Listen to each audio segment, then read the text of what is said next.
On parle donc du futur de l'agriculture dans ce Tech Talk de Smart Tech. On va voir vers quelle nouvelle agriculture on se dirige, à quoi va ressembler cette nouvelle agriculture avec Paulin Pasco, président et cofondateur d'Agriconomie. C'est une plateforme en ligne qui aide les agriculteurs à acheter leurs équipements, leurs semences, leurs engrais, enfin tout ce dont ils ont besoin à moindre coût. Et vous êtes également cofondateur de l'incubateur La Ferme Digitale, qui a été créé en 2016 et qui rassemble aujourd'hui plus de 45 start-up qui proposent des innovations au service de l'agriculture et de l'alimentation. Avec moi également Gilles Dreyfus, cofondateur et président de la start-up Jungle. C'est un acteur de l'agriculture verticale. On va expliquer ce que c'est.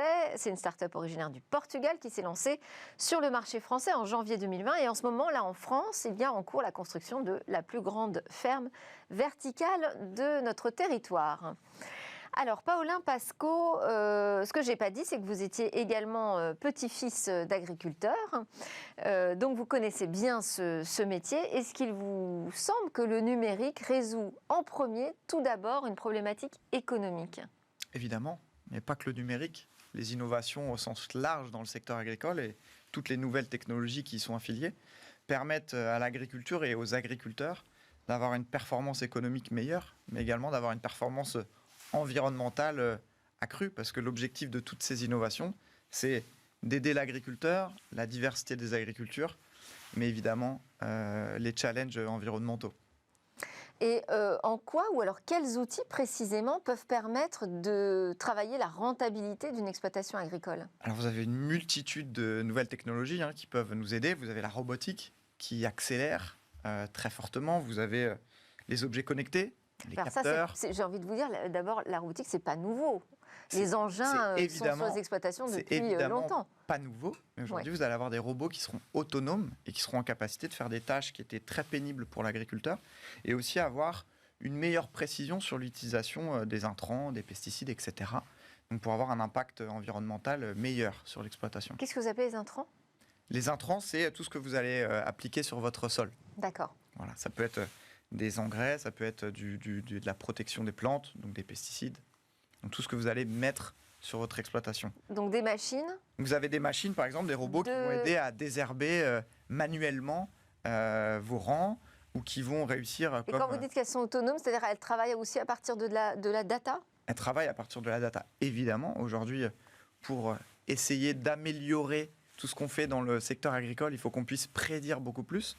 Et pour prédire beaucoup plus, on a besoin de beaucoup plus de data pour aider nos technologies, mais aussi l'agriculteur à prendre de meilleures décisions au quotidien.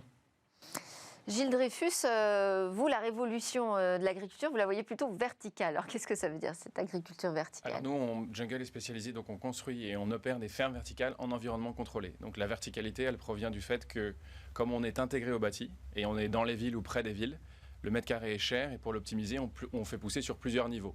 Il faut s'imaginer à la fin du parcours chez Ikea, ou dans un centre de logistique Amazon, et à la place des colis ou des meubles, il y a des plantes. Et l'environnement contrôlé, qu'est-ce que ça veut dire ? Ça veut dire qu'on introduit tous les paramètres naturels extérieurs à l'intérieur, avec 3 recettes de culture principales, les recettes nutritives, donc un mélange d'eau et de nutriments. La photosynthèse, donc on reproduit la lumière du soleil à travers un spectre et une intensité qui correspond à chacune des variétés de plantes qu'on fait pousser.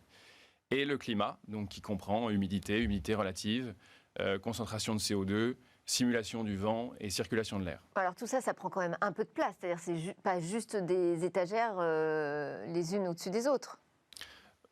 Alors, notre ferme de Château-Thierry, qui est notre plus grande ferme, qui est une des plus grandes fermes verticales d'Europe, on a 3800 mètres carrés au sol, il y a 12 mètres sous hauteur de plafond, ce qui va donner une surface nette de culture un petit peu supérieure à 6000 mètres carrés. Et c'est en intérieur ? Absolument, complètement. Toujours ? Toujours. Intégré au bâti. D'accord. Et on peut aller jusqu'à quelle taille d'exploitation ? Est-ce qu'on peut avoir l'équivalent d'une exploitation traditionnelle ? En fait, le fait qu'on stack des niveaux les uns au-dessus des autres fait que sur un espace beaucoup plus petit, on a une rentabilité au mètre carré qui est beaucoup plus importante qu'un plein champ ou qu'une... Ça va rester quand même des petites exploitations. Écoutez, ça va dépendre de où vous vous trouvez, de ce que vous vendez, de ce que vous produisez, à quel prix vous le vendez, quel va être le prix du mètre carré, de l'énergie, parce qu'on utilise de l'électricité, de la main-d'œuvre, donc dans quel pays vous êtes, et ça va être une équation savante entre tous ces éléments. Et en fait, par rapport à ce que vous vendez, ce que vous produisez, et la durée du cycle des plantes que vous produisez, vous allez déterminer quelle taille de ferme il va falloir construire. Donc il n'y a pas une solution particulière et une réponse à votre question.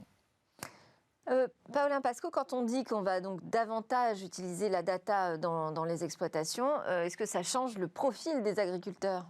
Totalement. On a un enjeu très fort sur la formation des agriculteurs actuels et sur la formation de la nouvelle génération qui va prendre les rênes de Ce qu'on va voir arriver, non mais je caricature parce que des data scientists par exemple aux côtés des agriculteurs. Vous savez, les agriculteurs sont déjà extrêmement connectés depuis des années. C'est une des catégories socio-professionnelles les plus connectées en France et ils utilisent la data depuis des décennies.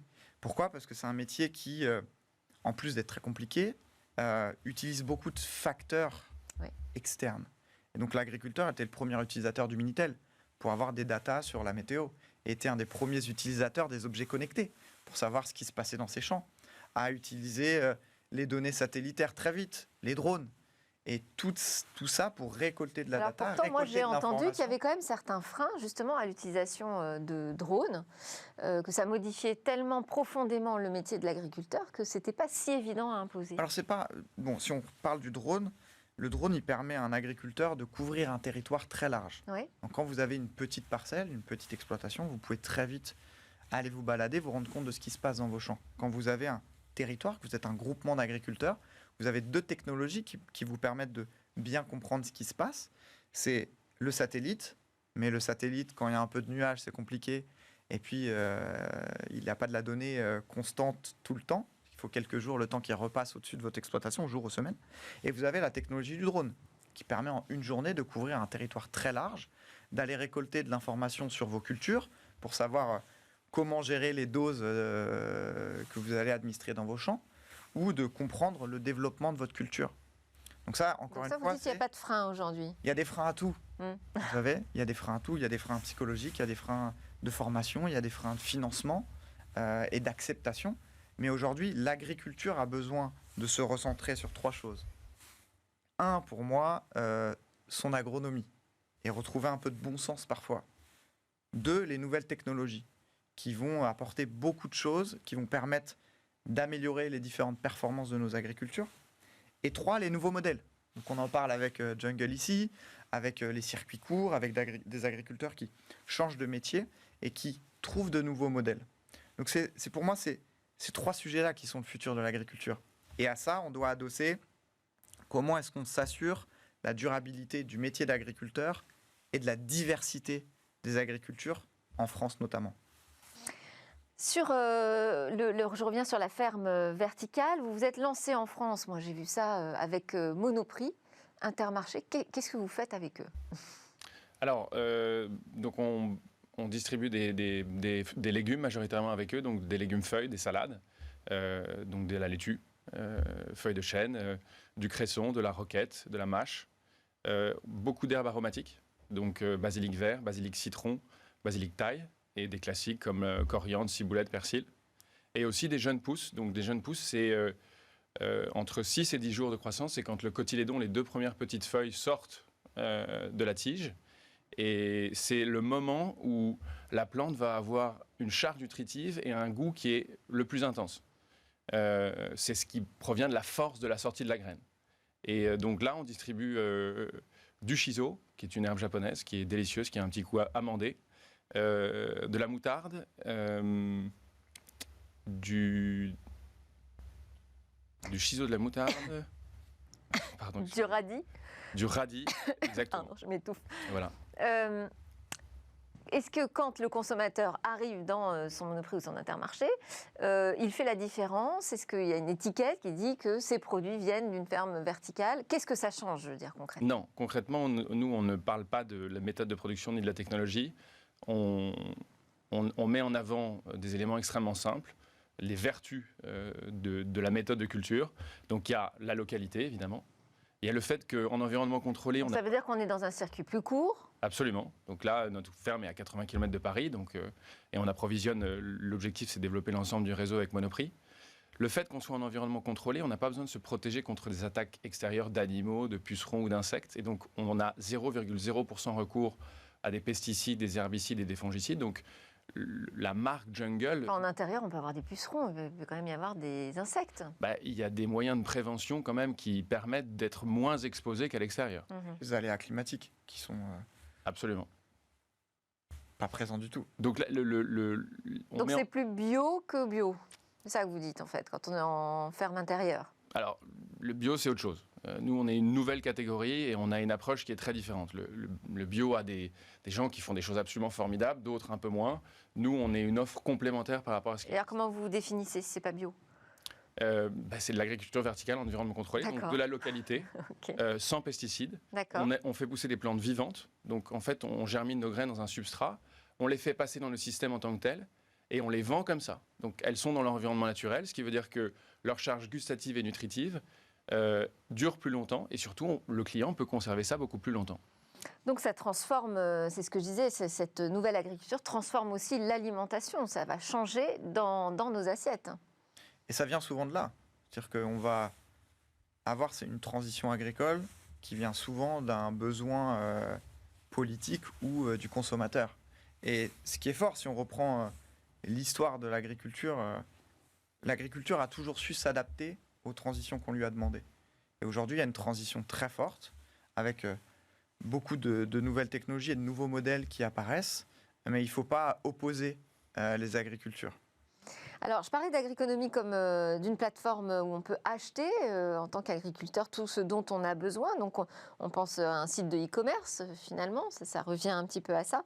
Mais je sais que vous proposez aussi d'autres outils d'aide à la décision. Qu'est-ce que vous pouvez nous donner comme exemple de briques technologiques qui peuvent aider Déjà, au quotidien on va l'agriculteur représenter et un petit peu changer un peu son Agriconomie. métier? Agriconomie, c'est une plateforme qu'on a créée lancée en 2015, Ouais. avec un objectif simple, c'est d'aider l'agriculteur à être plus performant économiquement et prendre de meilleures décisions pour le pilotage de son exploitation. On s'est rendu compte que le premier sujet, c'était la transparence. Comment permettre aux agriculteurs d'avoir accès au prix, dans un premier temps, et d'être en capacité de commander n'importe quel produit et d'être livré rapidement chez eux. Pourquoi les agriculteurs vont chez Agriconomie? Parce qu'on leur permet d'économiser de l'argent, mais surtout du temps, qui est crucial dans le métier agricole, parce qu'ils travaillent 80-90 heures par semaine. Donc, si on arrive à leur faire économiser Donc, c'est une centaine d'heures, marketplace type c'est une marketplace avec. Amazon pour Exactement. l'agriculture. Mais on essaye également d'accompagner les agriculteurs avec des services qu'on leur propose, de financement, d'outils d'aide à la décision sur les produits qu'ils doivent acheter, qui sont les plus adaptés à leurs besoins. Donc tout ça, ça fait partie de l'environnement agroéconomie. On ne veut pas être qu'un vendeur de produits, on veut être un vendeur de solutions pour les agriculteurs. Vous avez travaillé dans d'autres secteurs avant d'embrasser le secteur de l'agriculture. Est-ce qu'il y a une grande différence, quand on parle souvent de la transformation numérique de tel et tel métier, est-ce qu'il y a une particularité, une spécificité sur l'agriculture? Oui, et la première, je pense, c'est une fracture qui était très forte entre l'urbain et le producteur-agriculteur. Et un autre enjeu qu'on a besoin de développer pour le futur de l'agriculture, c'est une meilleure communication sur l'agriculture. Donner beaucoup plus la parole aux agriculteurs, faire comprendre aux consommateurs ce que c'est que le métier d'agriculteur, comment est-ce qu'il produit ce qu'on consomme au quotidien, et de retourner à des choses simples. Aujourd'hui, l'agriculture est nécessaire pour tous les challenges qu'on a en face de nous. Comment est-ce qu'on va nourrir l'ensemble de la population? Comment est-ce qu'on va gérer les enjeux énergétiques? Comment est-ce qu'on va traiter tous les sujets climatiques et environnementaux? Donc il faut se reposer les bonnes questions, et on a pu le voir pendant cette crise du Covid. Les agriculteurs et les agricultrices ont été là pour nous. Donc voilà, il faut se recentrer et je pense recréer du lien également entre le consommateur et le producteur. Donc cette fracture peut peut-être être réparée par ces nouveaux outils, selon vous? Par l'envie et le sens. Et on a aujourd'hui toute une génération qui se repose les bonnes questions. Alors justement, de quel œil regardent les agriculteurs ces fermes verticales? Alors, évidemment, certains agriculteurs ne comprennent pas et ne savent pas ce qu'on fait, mais il y en a beaucoup qui font la même chose que nous, finalement, dans des serres, et qui existent depuis des dizaines d'années. On est assez proche d'une maison qui s'appelle Savéole, qui produit des fraises et des tomates assez exceptionnelles. Et c'est des gens qui sont en environnement contrôlé, qui font de l'hydroponie. Et ils font ça depuis des dizaines d'années. C'est des sociétés. Ils le font à l'horizontale, eux. Ils le font à l'horizontale dans des serres, mais ils ont des fermes à insectes, ils n'utilisent pas de pesticides. Ils ont les mêmes problématiques que nous et jusqu'à un certain point, ils sont critiqués par des agriculteurs qui ne connaissent pas forcément nos méthodes de culture de la même manière que nous. Donc en fait, c'est des gens qui sont établis depuis des dizaines d'années, qui répondent à des problématiques puisqu'ils produisent des fraises et des tomates toute l'année ronde avec une grande qualité gustative et nutritive et sans pesticides. Donc exactement ce que fait Jungle, mais dans un environnement qui est différent. Et c'est assez formidable de savoir qu'en Bretagne, qui est quand même un microclimat et a priori qui ne serait pas un climat idéal pour de l'agriculture, et en fait qui est un endroit absolument formidable pour ça. Donc ça dépend du type d'agriculture. Je pense qu'il faut que, comme disait Paolin, qu'il y ait un respect de toutes les agricultures, que ça soit beaucoup plus inclusif, et surtout que les agriculteurs qui peuvent émettre des critiques là-dessus viennent voir. Nous, on est dans les Hauts-de-France. On a le président de la région qui est venu nous voir avec des agriculteurs. On leur a montré. Et c'est vrai qu'une fois que vous voyez nos systèmes de culture et que vous goûtez nos produits, il y a quelque chose qui se passe et il y a un changement de posture et de vision de ce qu'on fait. C'est vrai que est-ce que ce sont des agriculteurs qui travaillent dans vos fermes verticales ? Ben absolument. Tout ce qu'on fait et tout ce qu'on a ingénieuré et tout ce qu'on fait pousser vient de la nature. Nous, quand je vous expliquais, on reproduit les éléments naturels extérieurs à l'intérieur. Évidemment, la technologie et le mode de production est un outil. Mais dans le fond, on fait de l'agronomie. La majorité des gens qui travaillent chez nous, c'est des ingénieurs agronomes et des opérateurs de ferme. Donc, c'est des gens qui travaillent dans des serres. Notre chef de culture est un Suédois qui a 40 ans d'expérience dans la tomate. C'est un agriculteur et c'est un ingénieur agronome. Et donc, évidemment, on utilise des machines et des outils, mais pour faire marcher ces machines et ces outils, il faut une intelligence humaine. Il faut savoir observer les plantes, il faut savoir observer la manière dont elles croissent, dont elles se développent, savoir identifier les problèmes, savoir les traiter. Donc c'est les mêmes profils aujourd'hui c'est exactement les mêmes profils pour travailler dans vos fermes verticales ? Il a fallu des moments d'adaptation. C'est une nouvelle méthode de production, donc on a créé des nouveaux emplois. Mais les réflexes face à la vie végétale sont les mêmes. Par exemple, en termes de nouveaux emplois ? Des ingénieurs. Alors, une ferme verticale, comme je vous l'ai expliqué, c'est de l'environnement contrôlé. Donc, on a des ingénieurs agronomes, on a des ingénieurs civils, puisqu'il faut faire tirer les flux, donc l'air et l'eau, et raccorder ça au réseau. Et des ingénieurs software, parce qu'évidemment, il y a des logiciels qui font tourner la machine. Nous, on n'allume pas des LED comme ça et on met de la lumière 24 heures sur 24. On respecte le cycle du soleil. Donc, le soleil se lève à 6h, 7h du matin jusqu'au moment où il arrive au zénith. Et il va baisser jusqu'à se coucher. Et donc, on a des cycles de 16 heures de lumière, de 8 heures de nuit. Et par rapport à ce cycle-là, on va adapter la température, l'humidité et surtout l'humidité relative. Pourquoi ? Parce qu'évidemment, une plante, quand elle réalise sa photosynthèse, elle transpire. Et donc, il faut lui laisser la place de transpirer, sinon elle va pas pouvoir s'exprimer de la bonne manière.